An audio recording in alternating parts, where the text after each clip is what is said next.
Good morning. ಇದು ಶುಭೋದಯ super fast. ನಾನು ಶರ್ಮಿತಾ ಶೆಟ್ಟಿ. ನಾನು ಮೋನಿಕಾ ಎಸ್ ನಾಗರಾಜು. ಪ್ರಮುಖ ವಿದ್ಯಮಾನಗಳ 30 ಸುದ್ದಿ ನೋಡೋಕ್ಕೂ ಮುಂಚೆ ಒಂದು ಬ್ರೇಕಿಂಗ್ ನ್ಯೂಸ್ ಲಭ್ಯವಾಗ್ತಿದೆ, ಅದರ ಕಡೆ ಗಮನ ಕೊಡೋಣ. ಪ್ರಯಾಗ್ರಾಜ್ನ ಕುಂಭಮೇಳದಲ್ಲಿ ಕಾಲ್ತುಳಿತ ಸಂಭವಿಸಿದೆ. ಸುಮಾರು 25ಕ್ಕೂ ಅಧಿಕ ಮಂದಿ ಕಾಲ್ತುಳಿತದಲ್ಲಿ ಅಸ್ವಸ್ಥರಾಗಿದ್ದಾರೆ.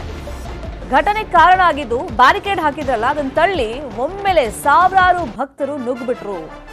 ಮೌನಿ ಅಮಾವಾಸ್ಯೆ ಹಿನ್ನೆಲೆಯಲ್ಲಿ ಇವತ್ತು ಸಾಗರೋಪಾದಿಯಲ್ಲಿ ಭಕ್ತರ ದಂಡು ಹರಿದು ಬಂದಿದೆ. ನಿನ್ನೆ ರಾತ್ರಿಯಿಂದಲೇ ಕೋಟಿ ಕೋಟಿ ಜನ ಪುಣ್ಯ ಸ್ನಾನ ಮಾಡಬೇಕು ಇವತ್ತಿನ ದಿವಸ ಅಂತೇಳಿ ಜಮಾಯಿಸಿಬಿಟ್ಟಿದ್ದಾರೆ. ಪರಿಣಾಮ ಕಾಲ್ತುಳಿತ ಸಂಭವಿಸಿದೆ. ಒಮ್ಮೆಲೆ ಎಲ್ಲರೂ ನುಗ್ಗಿದ್ರಿಂದ ಅಸ್ವಸ್ಥರಿಗೆ ತಜ್ಞ ವೈದ್ಯರಿಂದ ಚಿಕಿತ್ಸೆ ನೀಡಲಾಗ್ತಾ ಇದೆ. ಇನ್ನು ಪೊಲೀಸ್ ಭದ್ರತೆಯನ್ನು ತೀವ್ರಗೊಳಿಸಲಾಗಿದೆ. ಇವತ್ತು ಸುಮಾರು 10 ಕೋಟಿ ಭಕ್ತರು ಪುಣ್ಯ ಸ್ನಾನ ಮಾಡುವಂತ ನಿರೀಕ್ಷೆ ಇದೆ ಪ್ರಯಾಗ್ರಾಜ್ನ ಕುಂಭಮೇಳದಲ್ಲಿ. ದೃಶ್ಯದಲ್ಲಿ ಗಮನಿಸ್ತಾ ಇದೀವಿ. ಇವತ್ತು ಮೌನಿ ಅಮಾವಾಸ್ಯೆ ಪುಣ್ಯ ದಿನ ಅಂತ ಇವತ್ತು ಕನ್ಸಿಡರ್ ಮಾಡಲಾಗುತ್ತೆ ಉತ್ತರ ಭಾರತದಲ್ಲಿ.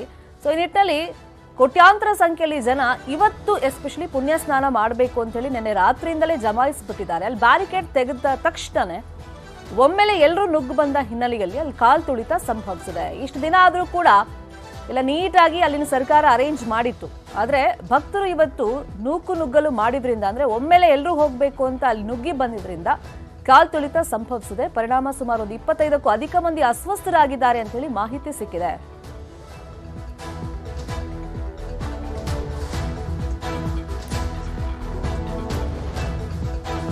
ಇದೇ ವಿಚಾರವಾಗಿ ಇನ್ನಷ್ಟು ಡೀಟೇಲ್ ಆಗಿ ಇನ್ಫಾರ್ಮೇಶನ್ ಕೊಡೋದಕ್ಕೆ ಫೋನ್ ಸಂಪರ್ಕದಲ್ಲಿ ಕನೆಕ್ಟ್ ಆಗಿದ್ದಾರೆ ನಮ್ಮ ನ್ಯೂಸ್ ಎಡಿಟರ್ ರಮೇಶ್, ಈ ತರದ ಯಾವುದೇ ಅಹಿತಕರ ಘಟನೆ ನಡೀಬಾರ್ದು ಅಂತ ಅಲ್ಲಿನ ಸರ್ಕಾರ ಮುನ್ನೆಚ್ಚರಿಕೆ ಕ್ರಮವಾಗಿ ಸೂಕ್ತ ಭದ್ರತೆಯನ್ನ ಕೈಗೊಂಡಿತ್ತು. ಬಟ್ ಈ ಘಟನೆ ಹೆಂಗಾಯ್ತು ರಮೇಶ್?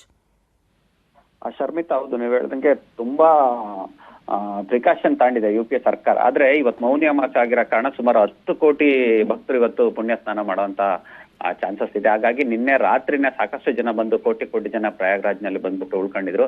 ಬೆಳಗ್ಗೆನೆ ಸೂರ್ಯೋದಯಕ್ಕೆ ಮುನ್ನೆ ಸ್ನಾನ ಮಾಡ್ಬೇಕು ಅಂತ ಒಟ್ಟಿಗೆ ಜನ ಒಂದೇ ಸಲ ನುಗ್ಗಿದಾಗ ಭಕ್ತರು ನುಗ್ಗುಲಾಗಿರ್ತಕ್ಕಂಥದ್ದು. ಬ್ಯಾರಿಕೇಡ್ ಅನ್ನ ತಳ್ಳಿ ಜೋರಾಗಿ ಹೋದ ಸಂದರ್ಭದಲ್ಲಿ ಕೆಲವರೇನೋ ನೆಲಕ್ಕೆ ಬಿದ್ದುಬಿಟ್ಟಿದ್ದಾರೆ. ಈ ಟೈಮಲ್ಲಿ ಕಾಲು ತುಳ್ತಾಗಿರ್ತಕ್ಕಂಥದ್ದು. ಸೊ ನಮ್ಮ ನೆಟ್ವರ್ಕ್ 18ಗೆ ಸಿಕ್ಕಿರೋ ಮಾಹಿತಿ ಪ್ರಕಾರ ಸುಮಾರು ಒಂದು 25ಕ್ಕೂ ಅಧಿಕ ಜನ ಅಸ್ವಸ್ಥರಾಗಿರೋದಂತ ಮಾಹಿತಿ ಬರ್ತಾ ಇದೆ. ಅದರಲ್ಲಿ ತುಂಬಾ ಕೆಲವರು ಒಂದು 5-6 ಜನ ಸೀರಿಯಸ್ ಇದ್ದಾರೆ. ಅವ್ರನ್ನ ಗ್ರೀನ್ ಕಾರಿಡಾರ್ ಮಾಡಿ ಬೇರೊಂದು ಹಾಸ್ಪಿಟ್ಲಿಗೆ, ಅಂದ್ರೆ ಪ್ರಯಾಗ್ರಾಜ್ ಬಿಟ್ಟು ಸುತ್ತಮುತ್ತ ಹಾಸ್ಪಿಟ್ಲ್ ಇದೆ, ಆ ಹಾಸ್ಪಿಟ್ಲಿಗೆ ಶಿಫ್ಟ್ ಮಾಡಿರ್ತಕ್ಕಂಥ ಮಾಹಿತಿ ಬರ್ತಕ್ಕಂಥದ್ದು.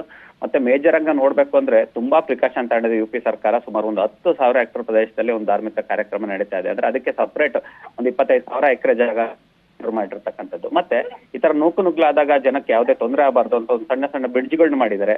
ಮತ್ತೆ ರಾತ್ರಿ ಹೊತ್ತಲ್ಲಿ ಏನಾದ್ರೂ ಕಾಲ್ ತುಳಿತಾ ಆದ್ರೆ ರೆಸ್ಕ್ಯೂ ಆಪರೇಷನ್ಗೆ ಹೆಲ್ಪ್ ಆಗ್ಲಿ ಅಂತ ಸುಮಾರು ಒಂದು 70-75,000 ಲೈಟ್ ವ್ಯವಸ್ಥೆ, ಅಂದ್ರೆ ಸಪರೇಟ್ ಆಗಿ ಲೈಟ್ ಅರೇಂಜ್ಮೆಂಟ್ ಮಾಡಿರ್ತಕ್ಕಂಥದ್ದು. ಮತ್ತೆ ಸುಮಾರು ಆರ್ಟಿಫಿಷಿಯಲ್ ಇಂಟೆಲಿಜೆನ್ಸ್ ಕ್ಯಾಮೆರಾಗಳನ್ನ ಹಾಕಿದ್ದಾರೆ. ಮತ್ತೆ ಸುಮಾರು CCTVಗಳನ್ನ, ಮತ್ತೆ ಡ್ರೋನ್ ಕ್ಯಾಮೆರಾಗಳನ್ನ, ಮತ್ತೆ ಇಡೀ ಪ್ರಯಾಗ್ರಾಜ್ನಲ್ಲಿ ಯಾವುದೇ ಮೂಲೆಯಲ್ಲಿ ಏನೇ ಒಂದು ಚೂರು ಎಡವಟ್ ಆದ್ರೂ ಕೂಡ ಒಂದು ಕಂಟ್ರೋಲ್ ರೂಮ್ ಇದೆ. ಆ ಕಂಟ್ರೋಲ್ ರೂಮಿಗೆ ಇನ್ಫಾರ್ಮೇಶನ್ ಬರುತ್ತೆ ವಿತ್ ವಿಡಿಯೋ ಪ್ರೂಫ್. ಆ ಟೈಮಲ್ಲಿ ತಕ್ಷಣ ಅಲ್ಲೇ ಇರ್ತಕ್ಕಂತಹ ಪೊಲೀಸರು ಅಲರ್ಟ್ ಆಗೋಂಥದ್ದು, ಮತ್ತೆ ಅವ್ರನ್ನ ಆಸ್ಪತ್ರೆಗೆ ಶಿಫ್ಟ್ ಮಾಡೋಂಥ ಕೆಲಸಗಳು ಆಗ್ತಾ ಇದೆ. ಸುಮಾರು ಪ್ರಯಾಗ್ರಾಜ್ನಲ್ಲಿ ಅಲ್ಲಲ್ಲೇ ಏನಂದ್ರೆ ತುಂಬಾ ಮೇಜರ್ ಆಗಿ ಏನಾದ್ರು ಪ್ರಾಣಕ್ಕೆ ದೊಡ್ಡ ಆಪತ್ತು ಬಂದಿದೆ ಅಂತಕ್ಕಂತಹ ಸಂದರ್ಭದಲ್ಲೂ ಕೂಡ ನಿಭಾಯಿಸೋದಕ್ಕೆ ಸಣ್ಣ ಓಟಿಗಳನ್ನ, ಆಪರೇಷನ್ ಥಿಯೇಟರ್ಗಳನ್ನ, ಎಕ್ಸ್ಪರ್ಟ್ ಡಾಕ್ಟರ್ಗಳನ್ನ ಇಟ್ಬಿಟ್ಟು ಅರೇಂಜ್ಮೆಂಟ್ ಮಾಡಿದ್ದಾರೆ. ಅಂದ್ರೆ ಈ ಪ್ರಯಾಗ್ರಾಜನ್ನ ದಾಟಿ ಹಾಸ್ಪಿಟ್ಲಿಗೆ ಹೋಗಿ ತುಂಬಾ ದೂರ ಆಗುತ್ತೆ. ಅಂತ ಟೈಮಲ್ಲಿ ಯಾವುದೇ ಭಕ್ತರ ಪ್ರಾಣಕ್ಕೆ ಹಾನಿ ಆಗ್ಬಾರ್ದು ಅನ್ನೋ ಕಾರಣಕ್ಕೆ ಅಲ್ಲೇ ಚಿಕ್ಕ ಒಂದು ಆಪರೇಷನ್ ಥಿಯೇಟರ್ಗಳನ್ನ ಅರೇಂಜ್ಮೆಂಟ್ ಮಾಡ್ಕೊಂಡಿದ್ದಾರೆ. ಮತ್ತೆ ಅಲ್ಲಲ್ಲೇ ಆಂಬ್ಯುಲೆನ್ಸ್ಗಳನ್ನ ನಿಲ್ಸ್ಕೊಂಡಿದ್ದಾರೆ. ಹಾಗಾಗಿ ಭಕ್ತರಿಗೆ ಯಾವುದೇ ತೊಂದರೆ ಆಗ್ಬಾರ್ದು ಒಂಚೂರು ಅನ್ನೋ ಕಾರಣಕ್ಕೆ, ಯಾಕಂದ್ರೆ ಮಹಾಕುಂಭಮೇಳನ್ನ ಇಡೀ ವಿಶ್ವ ತಿರುಗಿ ನೋಡ್ತಾ ಇದೆ. ಫೆಬ್ರವರಿ 5ಕ್ಕೆ ಮೋದಿ ಕೂಡ ಪ್ರಯಾಗ್ರಾಜ್ಗೆ ಹೋಗ್ಬಿಟ್ಟು ಕುಂಭಮೇಳ ಪುಣ್ಯ ಸ್ನಾನ ಮಾಡ್ತಾ ಇದ್ದಾರೆ. ಹೀಗಾಗಿ ಇಡೀ ವಿಶ್ವದಲ್ಲಿ ಸೆಂಟರ್ ಆಫ್ ಅಟ್ರಾಕ್ಷನ್ ಈಗ ಒಂದು ಧಾರ್ಮಿಕ ನೆಲೆಯಲ್ಲಿ ನೋಡೋದಾದ್ರೆ ಪ್ರಯಾಗ್ರಾಜ್. ಹೀಗಾಗಿ ಒಂದು ದೇಶಕ್ಕೆ ಒಂದು ಕೆಟ್ಟ ಹೆಸರು. ಹೀಗಾಗಿ ಯಾವುದೇ ಈ ತರ ಅಹಿತಕರ ಘಟನೆ ನಡೀಲಿ. ರಮೇಶ್, ಇಷ್ಟ ದಿನ ತನಕ ಏನು ಸಮಸ್ಯೆ ಆಗಿರ್ಲಿಲ್ಲ. ನೀವು ಹೇಳ್ದಂಗೆ ತುಂಬಾ ಕಟ್ಟುನಿಟ್ಟಿನ ಭದ್ರತೆ ಮುನ್ನೆಚ್ಚರಿಕೆ ಕ್ರಮ ಕೈಗೊಂಡಿದ್ರು. ಬಟ್ ಇವತ್ತು ಸ್ವಲ್ಪ ಹೆಚ್ಚು ಕಮ್ಮಿ ಆಗಿರೋ ಹಿನ್ನೆಲೆಯಲ್ಲಿ ಭಕ್ತರಲ್ಲಿ ಏನಾದ್ರೂ ಆತಂಕ, ಮತ್ತೆ ಯಥಾ ಪ್ರಕಾರವಾಗಿ ಇವತ್ತು ಮೌನಿ ಅಮಾವಾಸ್ಯೆನಲ್ಲಿ ಸ್ನಾನ